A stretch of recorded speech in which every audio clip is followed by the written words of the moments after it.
ध्यान दो, आपको मैं सिखा रहा हूँ बॉड मास नियम।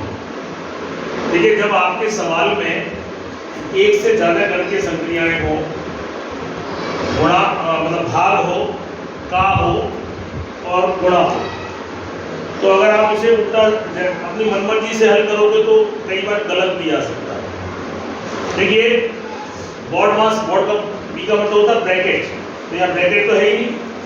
ओ का मतलब होता है ऑफ, का बोलते हैं, का अंग्रेजी में इसे ऑफ बोलते हैं। और इसका ऑफ का मतलब होता है उसको गुणा कर दो। क्या कर दो? फिर डी डिवीजन, डिवीजन का मतलब भाग। एम मल्टीप्लिकेशन, मल्टीप्लिकेशन का मतलब गुणा। ए का मतलब एडिशन, जोड़। और एस का मतलब सब्सट्रैक्शन यानी कि घटा। अब देखिए, एक बच्चा इस सवाल को इस तरीके से करता है, 22 भाग 11, का की जगह क्या कर देता है? गुणा और 2। ये दूसरा सवाल है। देखिए, 22 भाग 11 गुणा 2। अब देखिए, यहाँ तो आपको दोनों सवाल अलग अलग लग रहे हैं। अब यहाँ देखना, 22 भाग 11 गुणा 2। क्या ये दोनों सवाल एक जैसे लग रहे हैं आपको? नहीं लग रहे, दिख भी रहे, लेकिन ये दोनों सवाल एक नहीं है, अलग अलग। कैसे? देखिए, 22 भाग 11 का को हम जब बदलते हैं गणितीय संक्रिया में तो वो गुणा बन जाता है। क्या बन जाता है? अब यहां पे देखिए, सबसे पहले क्या हल होता है? का। सबसे पहले क्या होता है? का। यानी कि का वाला ये सबसे पहले हल होगा। सबसे पहले ये हल नहीं होगा, पहले क्या होगा? ये का वाला।